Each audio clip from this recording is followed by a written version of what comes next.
नमस्कार, श्रेया कॉर्नरमध्ये तुमच्या सर्वांचे स्वागत। आज आपण बनवणार आहोत एकदम पारंपरिक आणि सगळ्यांच्या आवडीची रेसिपी, ती म्हणजे आमरसपुरी।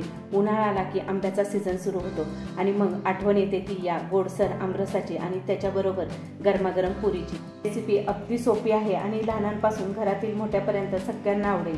चला तर मग बघूया की कशी करायची आमरसपुरी। सुरुवातीला आपण हापूसचे 3 आंबे घेऊन हे आपण पाण्यामध्ये घालून स्वच्छ धुवून घ्यायचे आहे।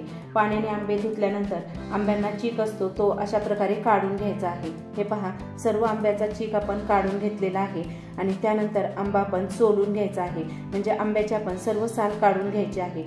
या ठिकाणी आपण 3 आंब्याचा आज आमरस करणार आहोत। त्यासाठी आपण हापूसच्या आंब्याचा वापर केलेला आहे। तुम्ही कोणताही आंबा घेऊ शकता आणि त्याची अशा प्रकारे सर्व साल काढून घ्यायचे आहे।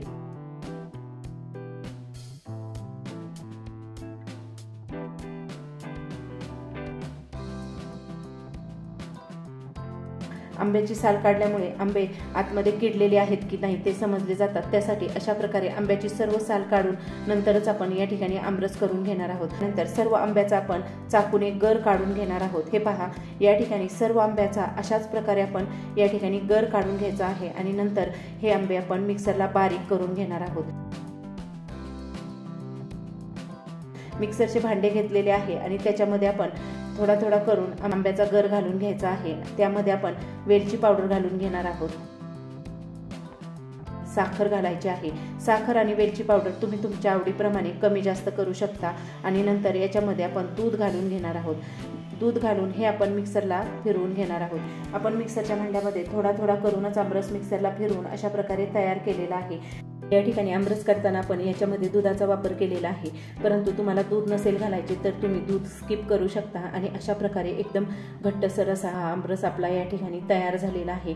याची कन्सिस्टन्सी तुम्ही पाहू शकता। मस्त असा हा आमरस तयार करून झालेला आहे। हा आपण फ्रीजमध्ये थंड करायला ठेवणार आहोत। तोपर्यंत आपण पुऱ्याची कणिक भिजवून घेणार आहोत।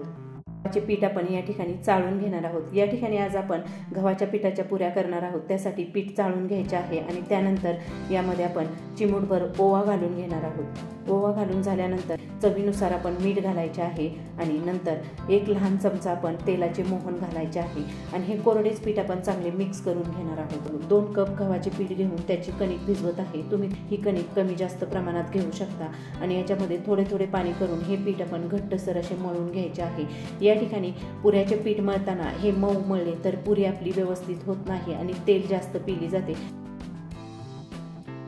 पुरीचे पीठ भिजवताना एकदम घट्ट असे भिजवून ठेवायचे आहे आणि या ठिकाणी आपले पीठ चांगले घट्ट भिजवून झाल्यानंतर हे झाकण ठेवून आपण 15 मिनिटं साईडला ठेवणार आहोत आणि हे पीठ भिजेपर्यंत आपण या ठिकाणी कढईमध्ये तेल गरम करून घेणार आहोत। या ठिकाणी पुऱ्या तळण्यासाठी अगोदरच आपण तेल कढईमध्ये गरम करून ठेवायचे आहे आणि आपले 15 मिनिटं झालेले आहेत। 15 मिनिटानंतर आपले पुऱ्यांचे पीठ मस्त असे भिजलेले आहे।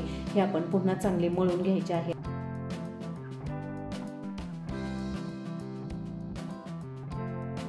आणि चांगले मळून घेतल्यानंतर लहान आकारामध्ये याचे गोळे तयार करून घ्यायचे आहेत आणि याच्या पुऱ्या आपण तयार करणार आहोत। सुरुवातीला आपण सर्व गोळे अशा प्रकारे तयार करून घ्यायचे आहे, म्हणजे पुऱ्या लाटताना पटकन अशा लाटल्या जातात आणि जास्त वेळ लागत नाही। त्यासाठी गोळे सुरुवातीला तयार करून घेतलेले आहे आणि प्रत्येक गोळ्याला आपण थोडे थोडे तेल लावायचे आहे आणि तेल लावूनच याची पुरी लाटून घ्यायची आहे। अनेकदा गव्हाचे पीठ लावून जर पुरी लाटली तर तळलेले तेल आपले खराब होते। त्यासाठी पुरी लाटताना नेहमी तेल लावूनच लाटायचे आहे आणि तेलाचा जास्तही न वापर करता थोडेसे तेल लावूनच ही पुरी लाटायची आहे। तुम्ही पाहू शकता अशा प्रकारे जाडही नाही आणि पातळही नाही, मीडियम अशी ही पुरी आपण या ठिकाणी लाटून घेतलेली आहे। या पुऱ्या अशाच प्रकारे आपण सर्व लाटून घ्यायच्या आहे। पुऱ्या लाटायला जास्त वेळ लागत नाही कारण आपली कणिक चांगली भिजलेली आहे, त्यामुळे या पुऱ्या पटकन अशा लाटल्या जातात। सर्व पुऱ्या आपल्या लाटून तयार झाल्यानंतर तेल मस्त असे गरम झालेले आहे। गॅस आपण मध्यम ठेवायचा आहे आणि मध्यम गॅसवर एक एक करून पुरी तळून घ्यायची आहे। एका साईडने पुरी मस्त तळलेली आहे, नंतर दुसऱ्या साईडने देखील ही आपण तळून घेणार आहे। तुम्ही पुरी पाहू शकता मस्त अशी टम फुगलेली आहे। सर्व पुऱ्या आपल्या अशा तेलामध्ये आपण तळून घ्यायच्या आहे आणि पुऱ्यातील सर्व तेल काढून आपण सर्व पुऱ्या तळून घेतलेल्या आहेत आणि याचा रंगही मस्त आलेला आहे। याच्यामध्ये आपण रव्याचा वापर न करता मस्त अशा ह्या पुऱ्या तयार केलेल्या आहेत आणि आपला आमरस देखील तयार झालेला आहे। आपण पुरी आणि आमरस टेस्ट करणार आहोत। एकदम मस्त आणि टेस्टी असा हा आमरस तयार झालेला आहे आणि पुरी देखील मस्त मऊ अशी तयार झालेली आहे। तुम्हाला जर आजची ही रेसिपी आवडली असेल तर तुम्ही देखील ही नक्की ट्राय करा आणि व्हिडिओ आवडला असेल तर व्हिडिओला लाईक करा, शेअर करा। अशाच नवनवीन रेसिपी पाहण्यासाठी श्रेया कॉर्नर या चॅनलला सबस्क्राईब करायला विसरू नका। रेसिपी पाहिल्याबद्दल धन्यवाद। भेटूया अशाच पुढील नवीन रेसिपीमध्ये।